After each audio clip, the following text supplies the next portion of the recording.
Merci d'être venu, c'était tout. Bonjour, je m'appelle Olivier Marx, je suis le fondateur d'Altix et on va parler aujourd'hui, si vous le voulez bien, de ma grand-mère et notamment d'e-commerce. Ça vous va comme thème de conférence? Alors du coup, ma grand-mère, en fait, elle a 95 ans. À l'époque, PowerPoint n'existait pas, donc c'est pour ça qu'il n'y aura pas de présentation PowerPoint. Voilà. Il y en a qui ont connu le mur de Berlin ici, oui, la chute du mur de Berlin, oui. Mais vous êtes tous un peu trop jeunes en fait pour cette conférence. Bravo. Donc ma grand-mère, elle est dans le cloud, mais je vous rassure, tout de suite, elle est encore là, elle est encore vivante. Donc je vais avoir besoin de vous également je vais avoir besoin de 3 personnes pour traduire ce que je vais dire très simplement en bullshit. Alors, donc, je ne sais pas qui sont les téméraires ou les téméraires qui veulent se lancer. Je vais vous expliquer les règles, c'est facile. Allez, allez-y, prenez un peu de confiance. Levons les doigts. Je ne peux pas me déplacer parce que je suis filmé, donc ce n'est pas mobile first tout à fait. Donc Alain est désigné d'office, hein, merci Alain. Qui d'autre? C'est facile, hein, c'est bullshit. Tu peux venir Alain. Mademoiselle, je ne sais pas quel est votre prénom.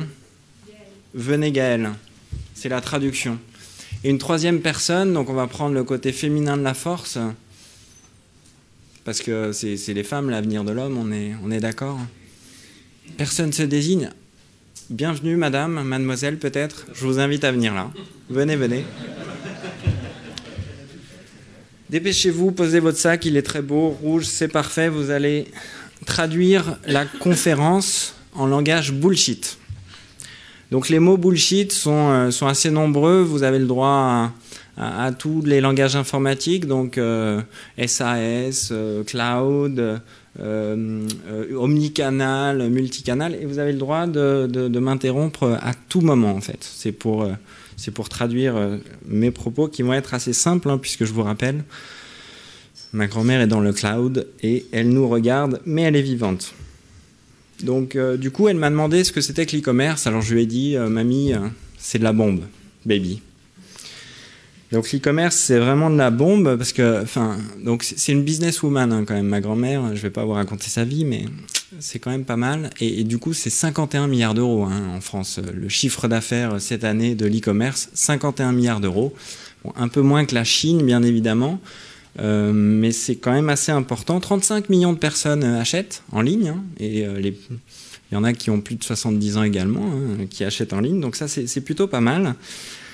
10% du chiffre d'affaires du monde physique, donc là c'est un peu décevant, non? Qu'est-ce que vous en pensez? 10% uniquement du chiffre d'affaires du monde physique. En gros, on continue à faire nos courses dans la vraie vie, donc ma grand-mère est plutôt contente. Ça va, ça se passe bien, hein? Pas de bullshit. Il faut traduire, hein? C'est clair. Après, il y aura un peu de musique. 110 000 sites, 110 000 sites, c'est quand même beaucoup, hein, mais il y en a juste qui ont oublié. Oui, mamie, je te parle. Il y en a juste qui ont oublié de gagner de l'argent. C'est-à-dire, ils sont pas tout à fait rentables. Donc ça, c'est quand même un problème. Il y a un truc qui n'a pas changé en fait. Normalement, il y a la musique là, mais je vais avoir du mal à switcher. C'est que l'e-commerce, ça reste du commerce. Alors, c'est quoi les règles du commerce, les règles fondamentales du commerce? Et là, la salle se lève et il y a 5 raisons qui viennent spontanément. Allons-y, une première raison. L'accueil, c'est cela, oui, très bien. Ensuite, quoi d'autre? Allez-y, on est Web 2.0, 3.0, 4.0. Allez-y. La vente, c'est cela? Oui, la vente, en effet, vous avez raison. Quoi d'autre? L'offre produit, c'est vrai qu'avoir des produits est tout à fait intéressant. Un prix, du prix, les chasseurs de prix, mais encore. Le service client, bravo, ça fait plaisir à ma grand-mère qui est donc une ancienne marchande, hein, vous savez, comme quand on était bébé, enfin, enfant, on jouait à la marchande. Quoi d'autre? Mais en fait, vous venez de faire la conférence, merci, oui. La logistique, les produits qui arrivent, mais encore le conseil, l'accompagnement, le guidage. La disponibilité des produits, c'est vrai que c'est important d'être livré. On a fait le tour là presque. Quoi d'autre? Eh bien écoutez, je vais juste les répéter dans l'ordre. C'est assez facile d'être speaker chez Blend. En effet, la première chose, c'est d'avoir la bonne offre. Alors la bonne offre, vous avez deux cas de figure, hein, donc je parle toujours à ma grand-mère. Soit vous avez peu de produits, mais vous les vendez cher. Soit vous avez beaucoup de produits et vous les vendez à beaucoup de gens. Donc, par exemple, Auchan, ils ont beaucoup de produits, ils les vendent à beaucoup de gens. Les produits de niche, c'est tout à fait intéressant. Il y a encore quelques pure players qui existent et on verra qu'ils seront peut-être amenés à disparaître. Peu d'interventions de mes amis du bullshit. N'hésitez pas à traduire tout cela. Hein. Click and mortar, tout ça. Hein. Allez-y, criez. Hein. Alors, qu'est-ce qu'il faut d'autre à part une offre produit? On n'en a pas parlé, une plateforme technique, on le sait tous. Alors, là, la bullshit compagnie va pouvoir me traduire des termes intéressants. Plateforme technique, ça vous fait penser à quoi? Des logiciels pour les faire. Des logiciels, mais ça, c'est pas du vrai bullshit. Hein. Alain, tu peux mieux faire. Donc, c'est du cloud, du SAS, de l'open source, des choses comme ça. Bien évidemment, ça dépend du chiffre d'affaires qu'on fait. Il faut une plateforme technique qui fonctionne. Et c'est des choses qui sont assez basiques, mais pas forcément intégrées par tous ceux qui se lancent. Alors, je ne sais pas combien il y a d'e-marchands parmi vous. Si vous pouvez peut-être lever le doigt. Qui vend en ligne parmi vous? D'accord. Plus de 100 commandes par jour, 200 commandes, 500 commandes. Amazon est là? Une à deux commandes par jour? À peu près zéro, bravo, ça ne peut qu'augmenter. Et tous les grands ont commencé petits. Il faut toujours se souvenir de cela. Et les autres, en fait, vous n'êtes donc pas e-marchands. Donc, je parle toujours à ma grand-mère. Donc, la première chose, une offre qui est bien. Et puis, il vous faut des acheteurs motivés. Alors un acheteur motivé, on l'a dit, ça peut être par le prix, ça peut être par le fait qu'il trouve pas l'offre ailleurs que sur votre site, ou qu'il la trouve de manière plus étendue, en B2C ou en... Ah, je suis vraiment désolé, j'ai dit un terme bullshit, B2C. Donc pour les consommateurs ou pour les professionnels, donc il vous faut des acheteurs, hein, les gens qui sont derrière les écrans web, mobile, tablette, c'est quand même... eux qui vont vous faire vivre, hein, passer de 0 à 200 commandes, c'est tout ce que je vous souhaite. Vous vendez quoi? C'est-à-dire de l'épicerie fine ou... Non, du plat cuisiné. D'accord. Et ça s'appelle comment le site? Profitez-en, une petite promo. Ça s'appelle monsieurgourmand.com. Sur monsieurgourmand.com. J'ai pas encore la baseline, mais vous... C'est un site qui est dédié à l'organisation des repas de groupe. On livre des produits frais préparés partout en France. Et c'est en production depuis lundi. Alors donc vous trouverez tous les produits pour vous pour déguster dans le meilleur cadre. C'est ça, c'est pas tout à fait travaillé le pitch. Hein, encore un petit effort. Ok, donc une plateforme technique, bien évidemment, des gens qui achètent et du trafic. Alors, en fait, nous, chez Altix, on l'appelle Toufik, celui qui amène du trafic. Le trafic, c'est l'audience. Enfin, c'est un peu comme la drogue, hein, en fait. C'est la drogue des e-marchands. Sans trafic, ils sont morts. Et donc, Toufik, il amène le trafic. Vous avez des Toufik chez vous également? Attention, il n'y a rien de... il pourrait s'appeler autrement que Toufik. Hein. On est bien clair pour ceux qui me regardent en vidéo. Donc les leviers d'audience sont très très différents. Ça peut être du... je vais aider la bullshit compagnie. Ça peut être du SEO par exemple, du référencement naturel. Donc on fait venir les gens via Google, du lien sponsorisé, des comparateurs, des plateformes, etc. etc. J'en passe, de l'emailing. Mais la première chose à faire également, c'est d'amener du trafic qualifié. Parce que si votre trafic n'est pas qualifié, finalement, les gens n'achèteront pas. Ce qui m'amène au troisième point, c'est qu'il faut convertir un peu comme Jean-Claude Duss. Vous savez, Ah non, vous êtes trop jeune peut-être. Ma grand-mère s'en souvient, en fait, des bronzés, tout ça. Elle les a tous vus, mamie, dans le cloud. Donc, Jean-Claude Duss, il essaye de convertir. Bon, lui, il n'y arrive pas. Et dans l'e-commerce, c'est un peu pareil. C'est-à-dire, il y a 3 personnes sur 100. Alors, c'est des moyennes, attention, ça varie. Mais il y a 3 personnes sur 100 à peu près qui vont acheter. C'est très très peu. En gros, quand vous faites vos courses à Carrefour, vous achetez chez Carrefour, donc, parce que vous êtes garé sur le parking, etc. Donc le problème de l'e-commerce, c'est aussi de convertir des prospects en clients. Et ça dépend de l'offre, bien évidemment, mais ça dépend de la plateforme technique, est-ce que ça marche, etc. Et ça dépend de ce que vous vendez et de ce que vous mettez derrière les produits. Vous pouvez mettre du prix, mais le problème des prix, c'est que si vous avez un concurrent qui les met plus bas, un autre qui les met encore plus bas, enfin, jusqu'où ça va aller, vous allez détruire votre marge, et ça, c'est terrible, et après, vous finissez au chômage, et non, je rigole. Le but, c'est quand même de vendre. Donc ça, c'est les fondamentaux de l'e-commerce. L'e-commerce, c'est d'abord du commerce. Et c'était, c'est pour ça que j'avais la musique des Poppies.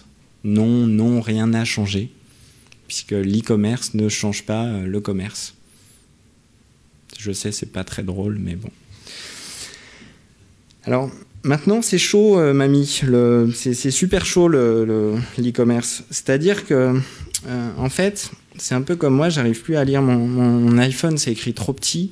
Le problème des pure players, c'est qu'ils vont disparaître. Les pure players, là, c'est un terme bullshit. Donc les gens qui vendent uniquement en ligne, les pure players, ils vont disparaître. Alors peut-être pas tous, mais en gros, Amazon prend 30% des parts de marché de l'e-commerce mondial. Donc ça, c'est quand même... plutôt une mauvaise nouvelle pour ceux qui vendent en ligne.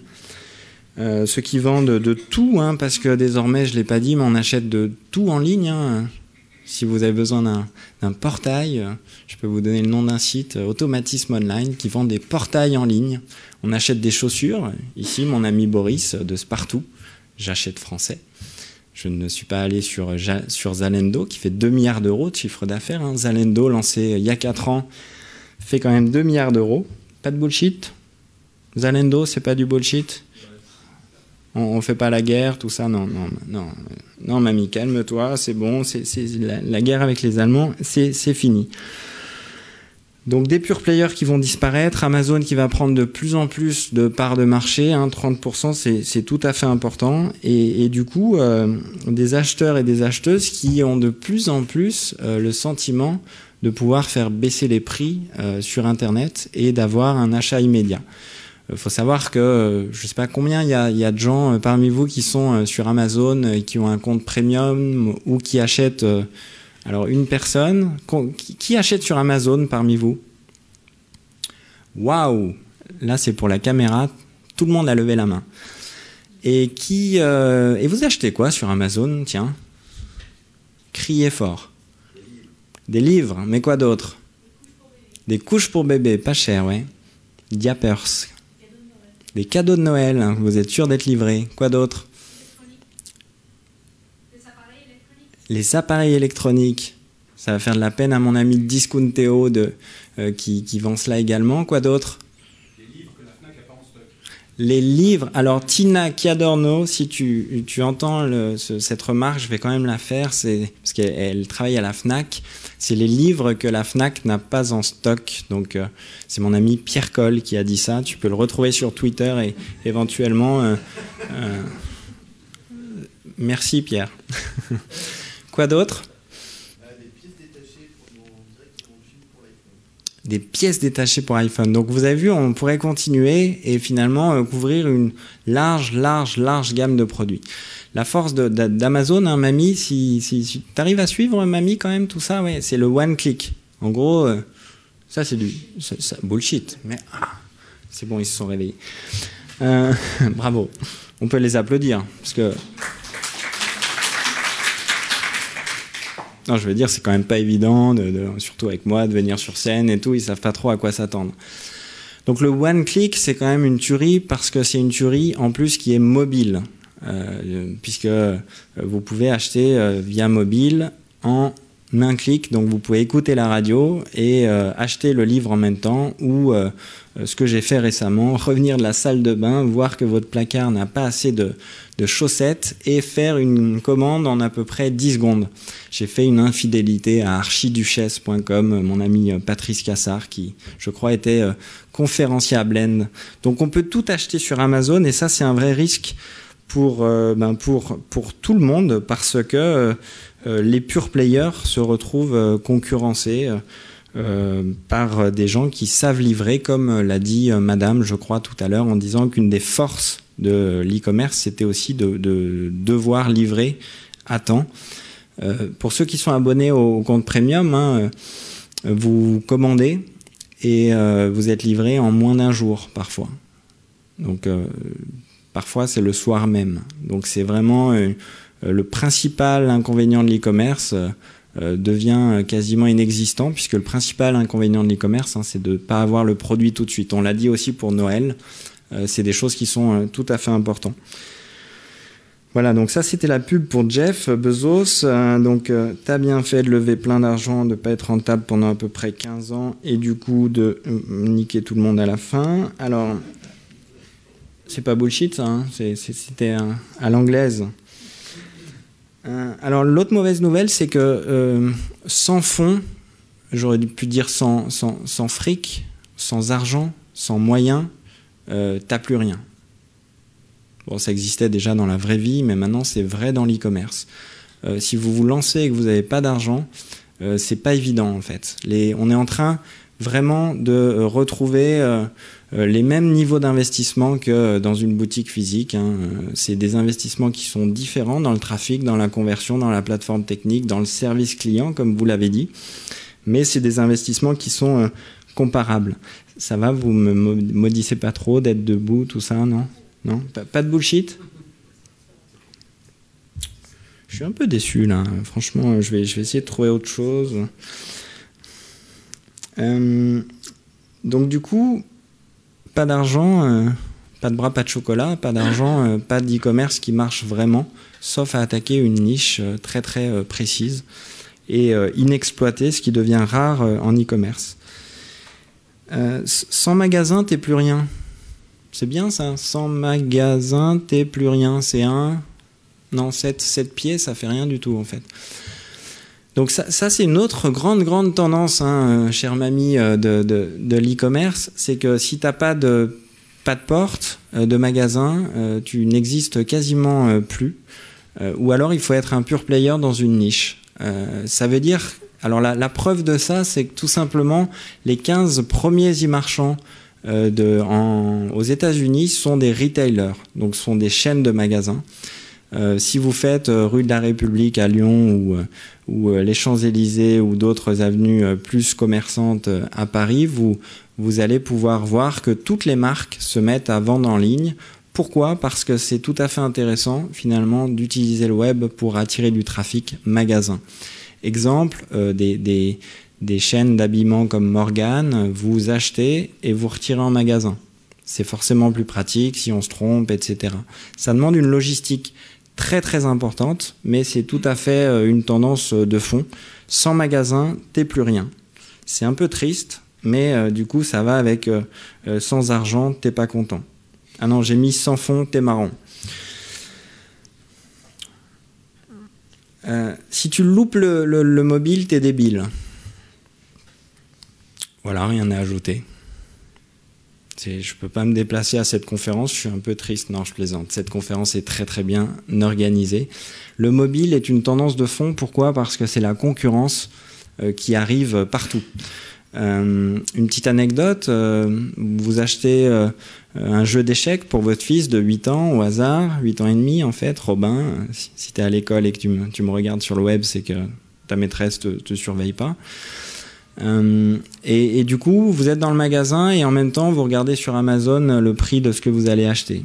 Et vous faites une interaction avec le vendeur en disant, c'était juste pour le faire un peu bouillir, en disant, vous n'avez pas tous les modèles et regardez le modèle que vous me proposez, il est à 20% moins cher.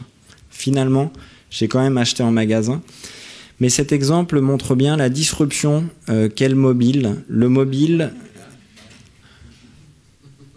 J'en ai fait un parce que la disruption, c'est bullshit la disruption, c'est bullshit. Donc la traduction, et là t'es pas dans la merde en fait. Le nouveau modèle, absolument, le modèle innovant, le mobile vient complètement casser la chaîne de valeur parce que le mobile, tout le monde l'a près du cœur, hein, dans la poche. Il est allumé partout. Et nous, finalement, on est quasiment trop vieux pour le mobile.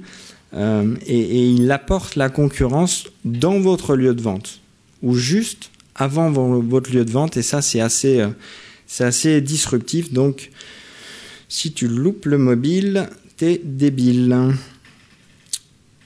Bon, alors j'avais prévu des termes bullshit, genre cross-canal, omnicanal, multicanal.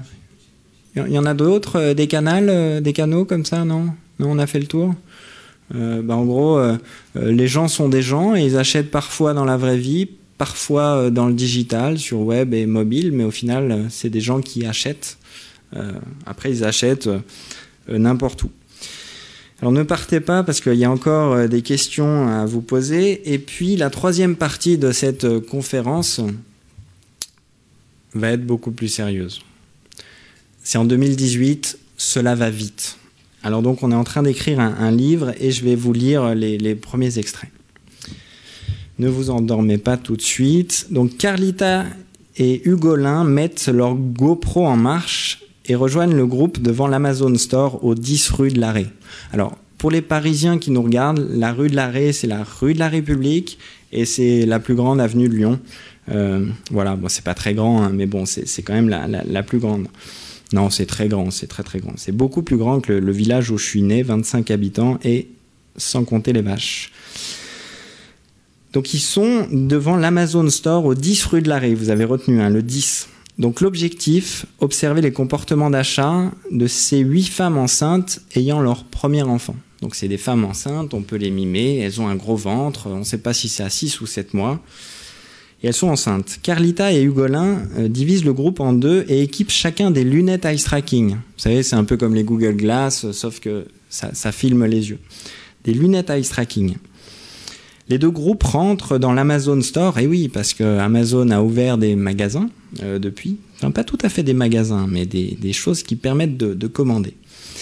Et commencent à flâner sur une connective table. Vous savez, la connective table qui n'existe pas, c'est un truc un peu comme dans quel film de science-fiction là, merci, Minority Report, où vous faites comme ça et vous voyez les produits, etc. Si quelqu'un en a une, je la veux bien. Vêtements, poussettes, couches, madame en parlait, je crois, sur Amazon, par rapport au rachat de Diapers. Valises de grossesse, les groupes parcourent les produits tout en échangeant en temps réel avec leurs amis sur Facebook. Oui, Facebook a monté un autre site qui s'appelle Facelook pour tout simplement montrer à ses amis ce qu'on est en train d'acheter et qu'ils like ou qu'ils ne like pas, comme ça. Si vous n'avez pas d'amis, c'est fini. Hein. Il n'y a plus de vie. Hein. Pour avoir leur avis, donc sur Facebook. Carlita et Hugolin observent légèrement en retrait. Ils notent les froncements de sourcils, les hésitations, certains dialogues. Carlita sait qu'elle pourra analyser, grâce à une Toby Suite, ce qui a été vu ou non. Bon, ça, en gros, c'est une page de pub pour Toby. Ah oui, il y a encore de la pub en 2018. Après 30 minutes et 12 achats dans l'Amazon Store, 12 achats. Et oui, le repeat business, c'est tout à fait important et Amazon sait le faire. Je pourrais presque être sponsorisé par Amazon, je pense.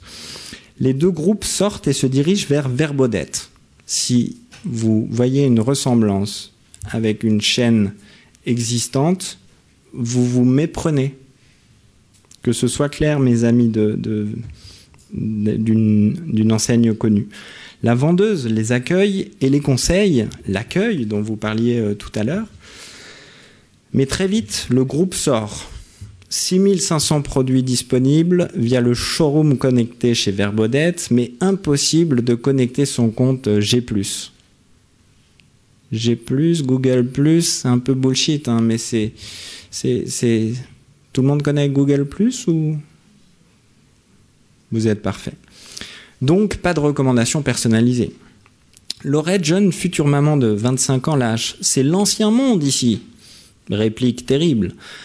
Comment veulent-ils nous conseiller s'ils ne savent même pas ce qu'on aime, forcément? Cinglante remarque pour Hugolin, qui se souvient du succès des magasins Verbaudet 5 ans plus tôt. C'est triste, hein, comme fin d'histoire, et je vous remercie. J'attends vos questions. avec grand plaisir. Merci beaucoup à nos amis et j'ai les questions.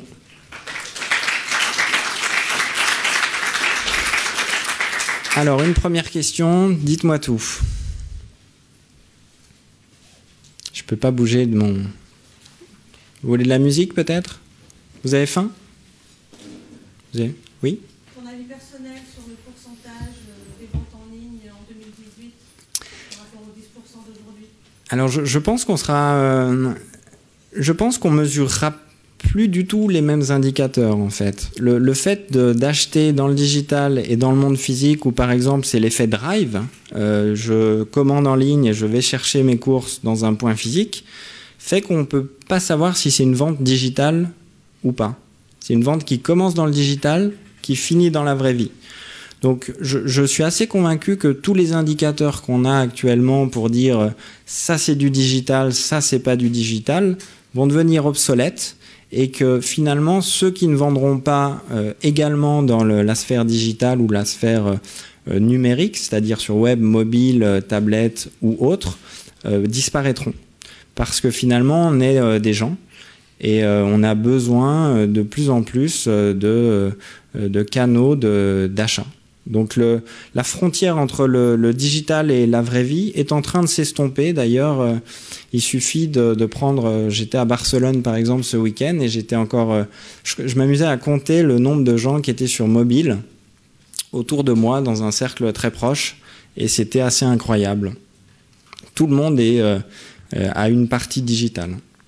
Donc je pense que les critères qui font qu'on attribue une vente à la partie digitale vont s'estomper parce qu'il y aura forcément à un moment donné une interaction mobile, web ou digitale sur un autre support.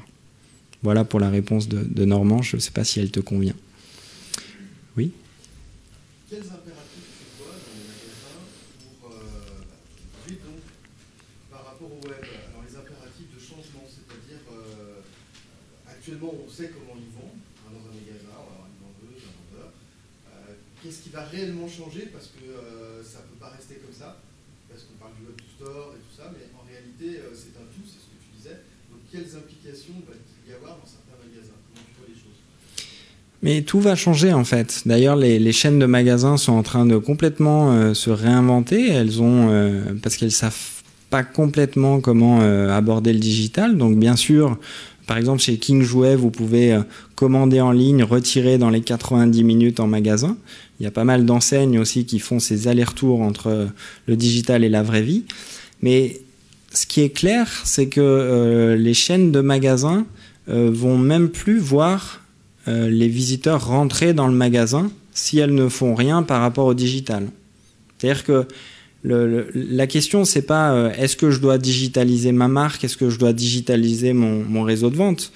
La question, je pense, c'est est-ce que je peux survivre à cette mutation qui est une mutation très très forte. Le comportement d'achat, nous, chez Altix, en fait, la société que je dirige, on est très très centré sur l'étude des comportements d'achat. Font qu'il y a une catégorie de personnes que vous ne voyez plus en magasin. Il faut vraiment qu'elles viennent pour une occasion spécifique. Donc tout ce qui est autour de l'événementiel, les magasins éphémères, etc., tout ce qui est autour du retrait en magasin, les drives, il y a 2000 drives en France, c'est un succès incroyable. Tout cela va sans doute se merger, être des forces qui vont s'assembler pour inventer, et je pense que ce sera peut-être Amazon qui inventera le magasin entre guillemets du futur, qui permettra finalement de vendre quel que soit le point de contact, qu'il soit web, mobile, tablette, physique, donc réseau de magasins, mais également en B2B, catalogue, call center. Donc c'est la réponse à cette question, elle est déjà personne ne sait ce qui va se passer. Hein, moi, ça fait depuis 15 ans que je suis dans le digital. Je suis pas du tout un prévisionniste parce que je vous rappelle juste que le SMS c'était destiné à communiquer entre deux personnes de France Télécom. Donc c'était un truc qui devait pas marcher. La Twingo, ça devait pas marcher. Enfin, et toute l'histoire est pavée de... Le mobile, ça devait marcher, mais il y a 10 ans. Ça marche que maintenant, parce que les usages sont maintenant. Donc le nouveau commerce, parce que c'est peut-être comme ça qu'il faut l'appeler, il est à inventer. Il y a pas mal de gens hein, qui réfléchissent là-dessus. Hein, des grands groupes, hein, comme le groupe Mullier, qui est sur 100 € que vous dépensez, il y en a 8 qui vont dans les poches de la famille Mullier. Félicitations. Donc Noroto, enfin bref, je ne vais pas tous vous les citer. Ces grands groupes sont obligés de se réinventer. C'est très très douloureux parce que quand vous avez 500 magasins, il faut... Enfin, c'est pas un voilier que vous avez, c'est plutôt un paquebot, donc c'est assez compliqué. Donc la réponse à ta question, c'est je sais pas ce que va être l'avenir. Je pense que la grande distribution doit se réinventer avec le numérique, avec le digital dedans. Et c'est difficile quand on ne vient pas du digital, de se réinventer. On l'a vu avec les agences de com, par exemple, de communication qui essayent de devenir digitales en rachetant des entreprises et la greffe prend pas, etc. Donc il va peut-être y avoir un combat assez sanglant, mais il y a beaucoup de gens qui travaillent sur tout ça beaucoup mieux que moi.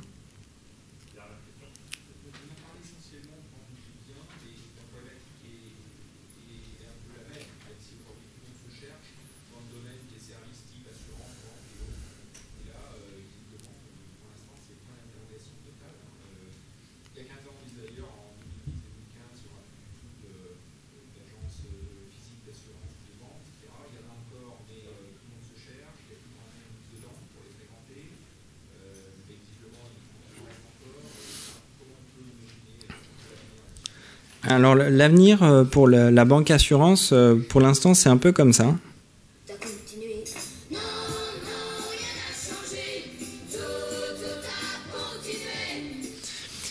Et je pense que c'est un peu une erreur.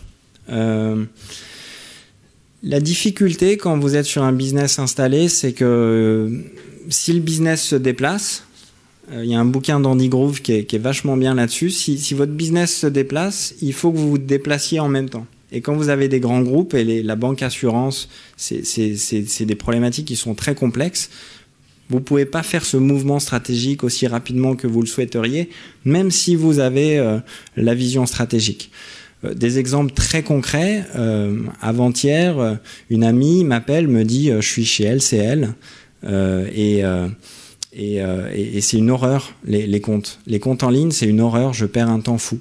Donc ça, c'est une parole d'utilisateur pour faire des virements, pour faire etc. A contrario, par exemple, le Crédit Agricole, vous avez une apps, moi j'utilise l'apps iPhone du Crédit Agricole, j'utilise plus que ça. Ça me fait gagner du temps et plus de temps que la version web. Donc ça veut dire quoi? Ça veut dire que les parcours côté utilisateur sont pensés plus finement ou sont simplifiés sur le mobile par rapport au web.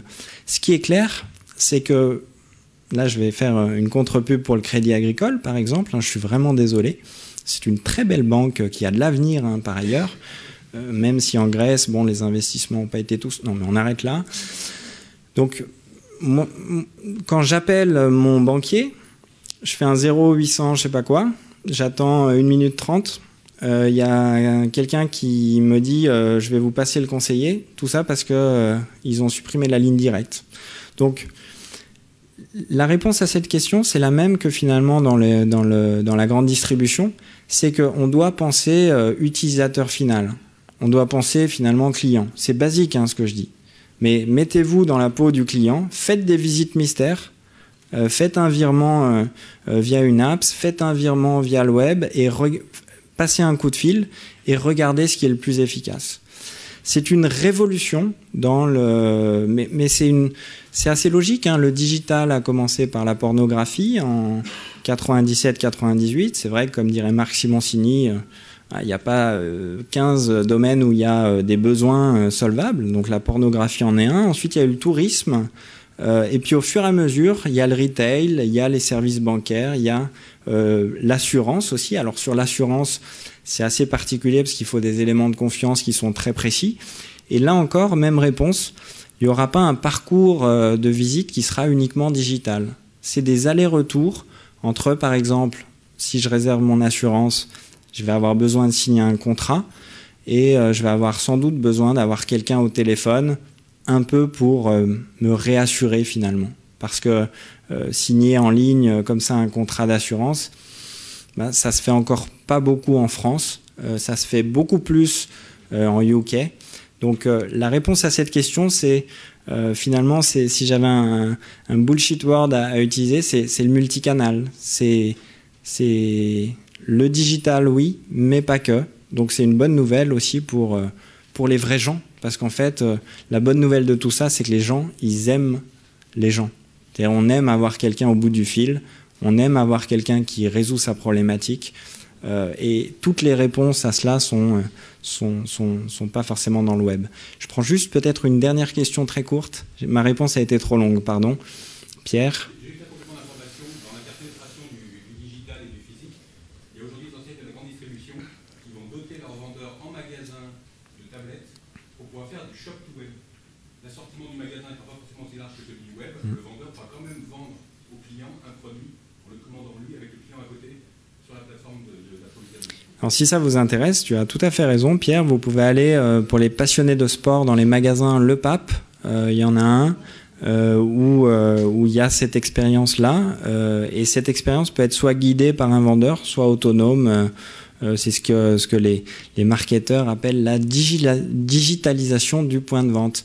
Je n'ai plus qu'à vous remercier, à vous souhaiter un bon appétit. Merci.